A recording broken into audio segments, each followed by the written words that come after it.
Hey there. So it's a little late in my house, but I'm gonna walk you through how to wake up our sourdough starter. So I'm gonna go in my fridge. I'm gonna get my starter out.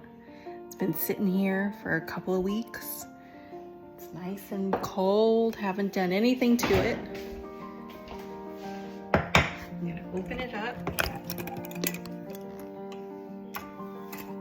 See, not much activity. I don't see, there's a couple bubbles in there. More than probably I would expect to see.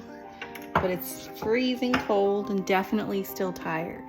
So the next thing I'm gonna need to do is I'm gonna need to add some milk and I'm gonna need to add some flour. All right, so I've got my flour, nothing special, Kroger brand. I've got my whole milk, nothing special, Kroger brand. Making sure it's not expired, good to go there. And what I'm gonna do now is I'm gonna put in a 1/4 cup of each. All right, so I've got a 1/4 cup-ish of all-purpose flour. I'm just gonna drop that in there, just like that. I'm gonna put my milk. I'm afraid I'm gonna spill this here. Let's see if I can not make a mess. Okay. 1/4 cup of whole milk, straight from the jug. Just drop it in. That's it. Now I'm gonna get a spoon. I'm gonna mix it in. It's a little harder to mix because it's cold. It just came out of the fridge, but that's okay. I'm gonna mix it in. That's good enough. Then I'm gonna seal it up and wait till tomorrow. And that's it. I should add that the temperature in my house is okay today, but on really cold days, I might put it in the microwave at night. And so if I thought it was too cold on my counter, I would let it sleep overnight in the microwave and just keep it with the door open so the light stays on. That gives just enough extra heat to help the sourdough grow. Or if you prefer, you could put it in a cabinet with the door closed, and that'll give it a little bit more heat too. It just really depends. They like a little bit of heat, but not too much, so you just have to kind of play with it. But I think based on the temperature in my house, tonight it's gonna be okay to sit on the counter. I think really just in the deep of winter, like when it's really freezing, then you wanna look into the microwave in the cabinet.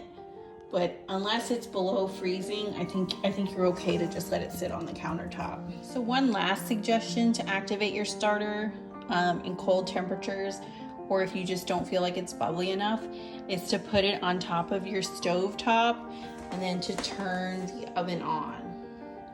So if you were baking something else, you could just put the starter on top and just let it sit, and it will activate it. I at first, when I heard this strategy, thought this would kill it. I thought it would be too much heat, but for me, it actually worked really, really well. So if you wanted to make bread the next day and it just wasn't quite bubbly enough, then you might want to try putting it on the stovetop and turning the oven on and seeing how it responds. Since we all have the same starter, for me, this works really well. So I think this is a great strategy for our starter.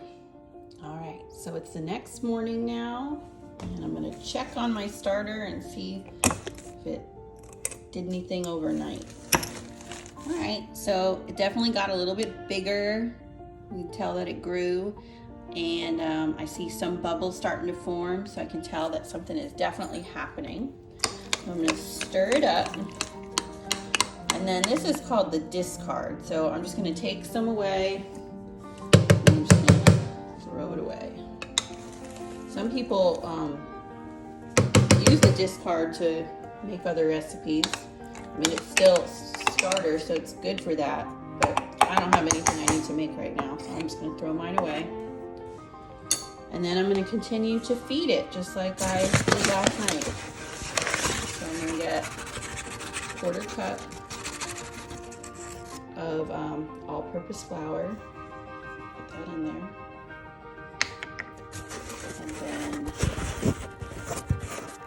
I'll do 1/4 cup, try not to spill, 1/4 cup milk. Whole milk, regular old whole milk. Pour it in there. Mix it up.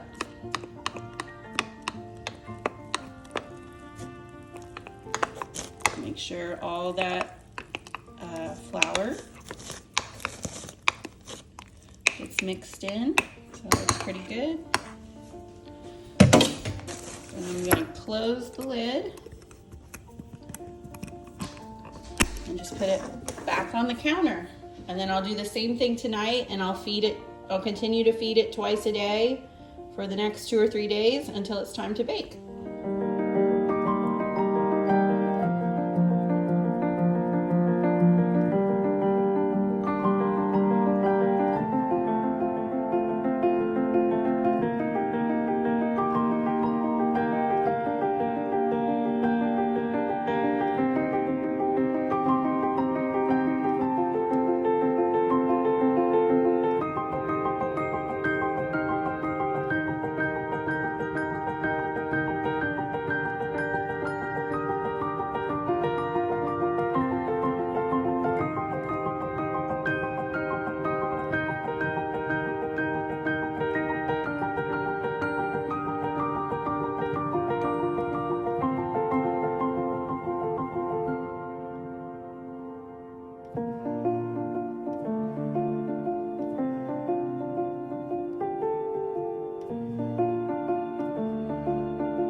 Okay, so now it's the night before baking day.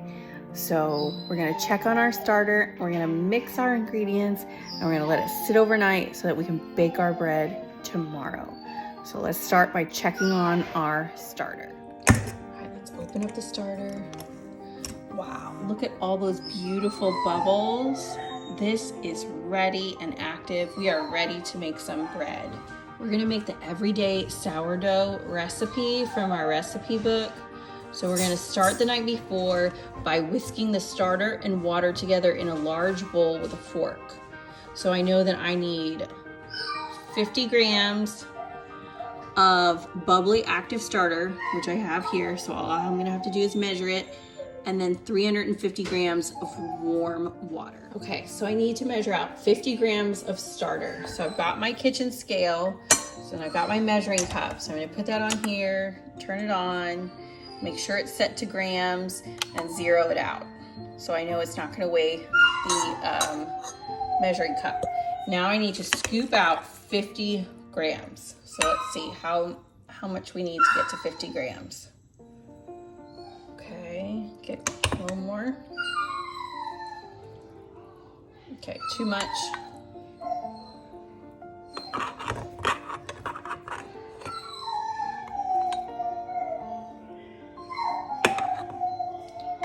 A little less. A little more. All right, close enough. Well, since we're making this a professional development, we should make it perfect. Okay, 50 grams. Normally I would just say it's fine. All right, 50 grams there, and then I already measured out my water.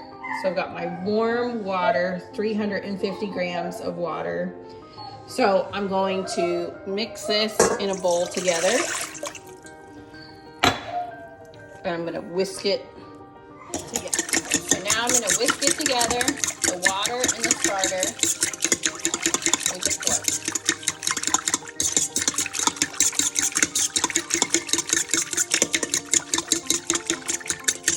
Alright, now I've got everything in my mixer. I don't want to mix it by hand. I could mix it by hand, but I just choose not to. So the next thing I'm going to do is I'm going to add my 500 grams of bread flour. Now this is bread flour, not all-purpose flour. there's a difference. So bread flour, right? Oh no, that's all-purpose flour. Don't use that. Use bread flour. So 500 grams of bread flour I'm gonna mix in with my starter and my water, little at a time. Help if this was plugged in. Okay. And I'm gonna use my dough hook so that it gets nice and doughy the way I want it. And a little bit at a time, I'm gonna add a little bit more flour.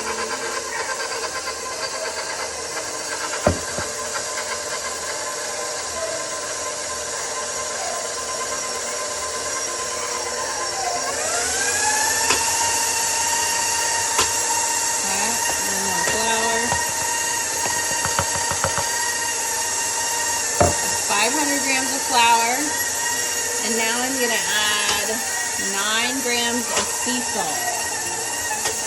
9 grams of sea salt. I'm going to let that mix together until it gets a nice dough consistency that doesn't stick to the side of the mixer.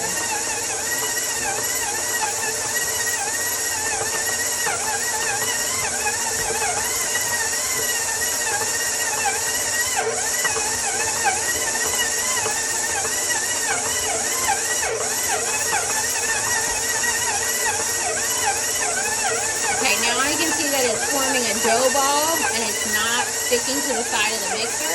I can go ahead and turn this off. It's not sticking to the sides anymore. I can see that it's kind of got like a pizza dough consistency, so we can move on to the next. All right, so now I took it off the mixer and it's fine to just sit there. I'm gonna cover it with a damp towel.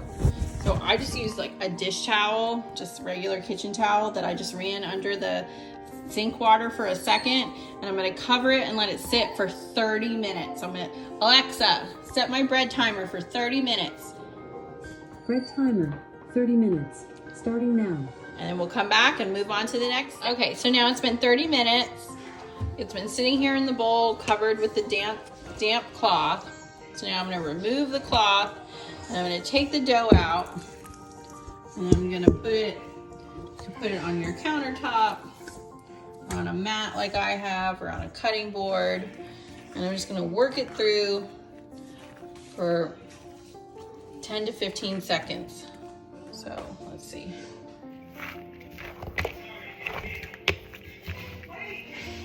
Just gonna fold it over, corner to corner, and try to make it a smooth pizza dough ball.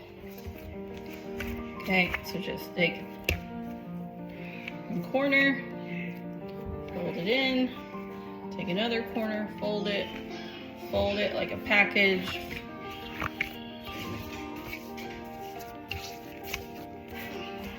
It's nice and smooth. And then we're gonna put it back in the bowl. Okay, it's back in the bowl. I'm gonna cover it again with my damp cloth. And I'm gonna let it sit overnight, and in the morning it's gonna have grown and be a lot bigger and be ready to bake. Okay, so it's the next morning, and I'm gonna check on my bread. I'm gonna uncover it, and ooh, yes, it looks really nice. So we're gonna punch it and get some of that air out. And then I'm gonna pull it out of the bowl. All right, so I've got it out of the bowl onto the counter, and I've got some flour here, bread flour, so that it doesn't stick.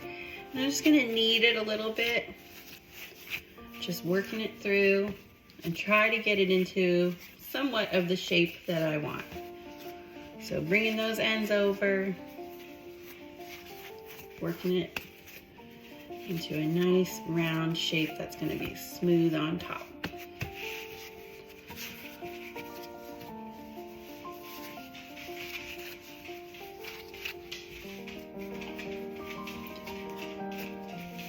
Folding towards the center.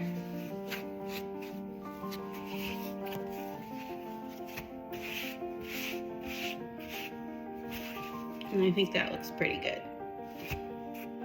All right, so now that I have this in the shape that I like, I'm gonna put it to the side and just let it rest for about 10 minutes. So it's just gonna sit on the counter. And now I'm gonna pull out my proofing basket, and this is what it's gonna sit in for the next rise. See, it's got the nice lines, so it'll give you a nice design on your bread. So I'm gonna put some bread flour in the basket and get this ready so that it doesn't stick. All right, so my dough's been sitting here for about 10 minutes, and now I'm ready to transfer it to my proofing basket. So I'm just carefully gonna lift it up in my hands and bring it to my proofing basket, which has a nice amount of flour sprinkled in it so it doesn't stick. And I'm gonna turn it upside down because I want the ugly side, you know, with all the folds, to be the bottom of the bread, and this perfect top side to get the nice lines that the proofing basket's gonna give it. So I'm gonna carefully turn it upside down, put it in my proofing basket, just like that. And then I'm gonna take the cover and I'm gonna cover it for 30 minutes to an hour until it gets nice and puffy, and then it'll be time to put it in the oven. So I'm just gonna put it to the side and let it sit for 30 minutes to an hour, and that's it. All right, my timer went off, so I'm gonna check on my bread. It's been 30 minutes. It doesn't quite look big enough for me, so I'm gonna let it sit for 30 more minutes and then come back and check on it again. All right, my timer just went off, so I'm gonna remove the lid. Looks nice and puffy and good, so I'm gonna remove it. Look at the pretty lines that showed up from the proofing basket, so it's looking really good so far. So I'm gonna transfer it to my Dutch oven now, right here. So this is my Dutch oven.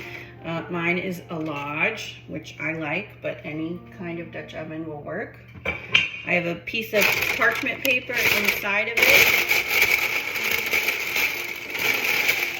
And I'm gonna sprinkle some bread flour on the bottom inside the parchment paper, as you can see. And now I'm gonna put the bread inside.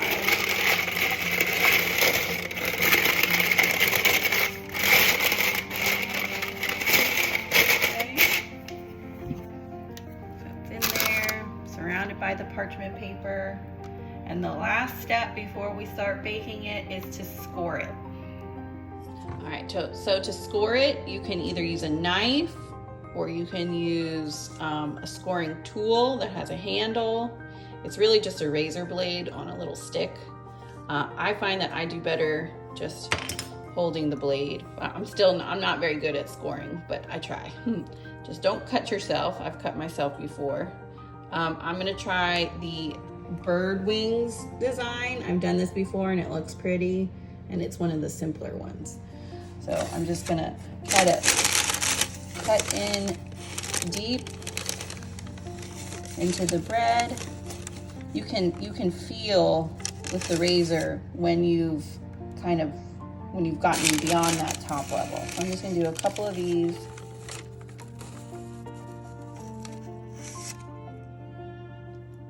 Trying not to cut myself.